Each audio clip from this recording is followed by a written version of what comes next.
बातमी नाशिकमधून। नाशिक जिल्ह्यातील सिन्नरजवळ समृद्धी महामार्गावर भीषण अपघात घडला।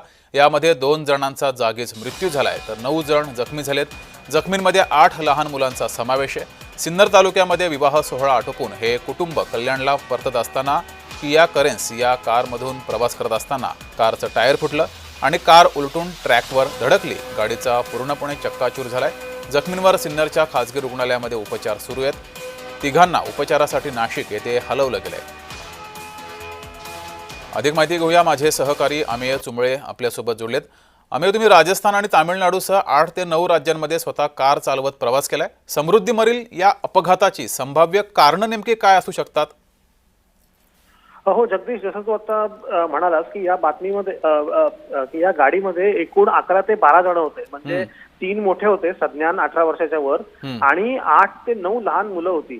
आता आपल्याकडे अनेकदा एवढा विचार करत नाहीत लोक, पण एखादी 4 चाकी गाडी जी असते ती एका विशिष्ट लोडसाठी बनवलेली असते। त्याच्यामध्ये किती लोक बसणार ह्याची एक कमाल क्षमता असते त्या गाडीची।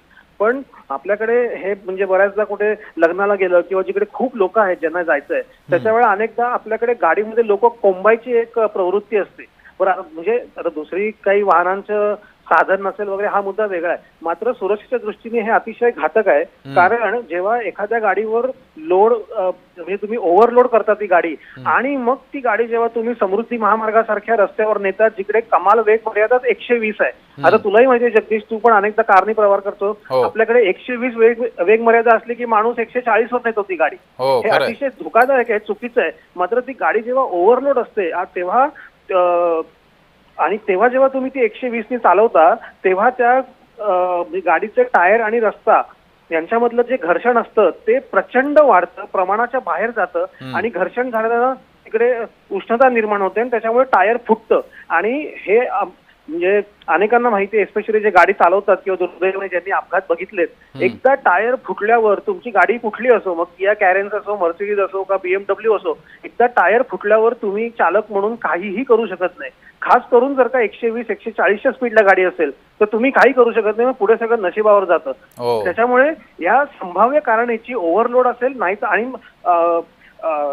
अजून एक कारण असं असेल की आपण हे अनेकदा ऑब्झर्व करतो की जर का प्रवास सुरू करायच्या आधी मी जर का माझी हवा 33 किंवा 34 वर ठेवली असेल तर वेग जास्त असल्यानं ती हवा टायर मधली वाढत जाते। त्याच्यामुळे ती मध्ये मध्ये चेक करणं सुद्धा गरजेचं असतं। म्हणजे मी जर का मुंबईहून नागपूरला जातोय तर मी किमान 2दा हवा चेक करतो की ती हवा किती वाढली आहे। या सगळ्या गोष्टी आपण पाहिल्या पाहिजेत, नाही तर मग असे हे भीषण अपघात होतात। जी अमेयजी, धन्यवाद दिलेल्या या माहितीबद्दल।